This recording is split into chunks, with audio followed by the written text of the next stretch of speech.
Bom dia, galera. Caçadores de trilhas hoje com a série Ponto Final Não, vírgula sim, Tramas e Psiquismo, A Menina que Roubava Livros. Esse filme ele é narrado pela Morte e Liesel é sua protagonista. O período é o período nazista de guerra, fascismo total, e a mãe de Liesel foge, uma comunista, em fuga, leva seu filho e sua filha Liesel.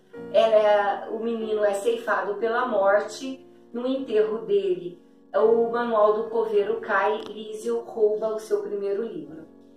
Liesel vai para a casa de Hans e Rosa. Rosa muito rígida, Hans doce, tocava acordeon.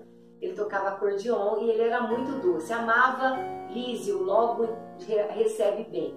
Nesse inteirinho ela conhece Hud e ela começa a brincar com ele, e ele gostava de corridas e pede para ela uma corrida.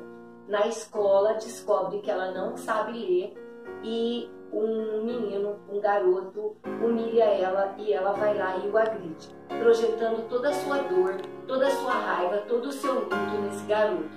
Voltando para casa, ela deita abraçada com o seu primeiro livro, que ela não tinha nem ciência do que se tratava, com o intuito de interiorizar, objetando algo em si para que pudesse lidar com o seu luto, com a sua dor, com a perda da mãe e do irmão.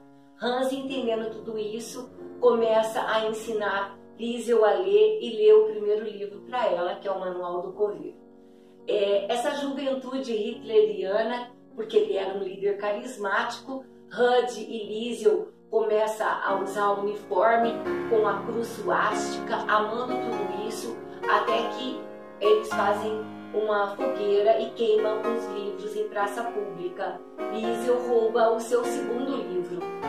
Nesse processo todo, a guerra começa a ficar muito potente e Liesel ela vai passando necessidade à família, e ela vai até a casa do prefeito levar as roupas que a sua mãe Rosa lavava para a mulher do prefeito, e lá ela fica amiga dela e ela vê uma biblioteca onde ela se encanta pelas palavras e ela está apaixonada, e ela começa a levar livros para casa e roubar livros da biblioteca da casa do prefeito.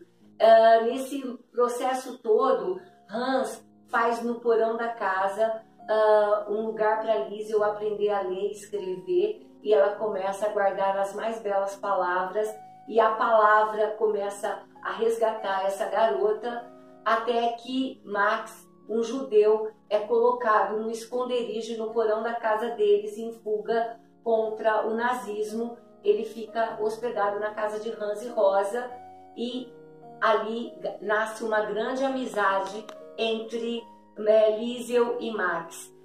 Enquanto isso, Hud, sempre apaixonado por ela, ele faz uma cena que ele se pinta de negro e começa a correr, e ele é denunciado para o seu pai, porque nas Olimpíadas, na Alemanha, Jesse Owen ganhou 4 medalhas e nenhuma delas foi entregue porque ele era um negro. Então a máxima do preconceito é descrita nesse processo, nessa hora. E Liesel começa então a odiar Hitler, de um amor total, carismático, a um ódio absoluto de ver o que ele começa a fazer, a morte e as pessoas sendo ceifadas pela morte e todo o transcorrer disso. Mas nesse processo, essa escada é o cenário que eu escolhi, porque entre a vida e a morte, entre a sombra e a vida, entre a palavra e o esclarecimento, Liesel é resgatada pelas palavras. Max pinta um livro de branco e escreve uma palavra em hebraico e entrega para Liesel. As palavras resgatam Liesel desse caos todo, dessa sombra da morte, e ela passa a contar histórias quando as bombas vinham nas caves dos porões, e ela começa a contar histórias, e ela fala muito que essa sombra a persegue, que a sombra da morte, a sombra do ódio, a sombra do luto a perseguia. E ela usa isso e projeta tudo isso em Max, que se torna também um grande amigo dela, e enquanto que Hud e toda a família dela, tanto Hans quanto Rosa, num bombardeio, são todos ceifados, e ali, depois que Max foge, eles se encontram novamente e a mulher do prefeito resgata a Liesel, e ali forma uma grande parceria, e ela tem ali uma terceira família.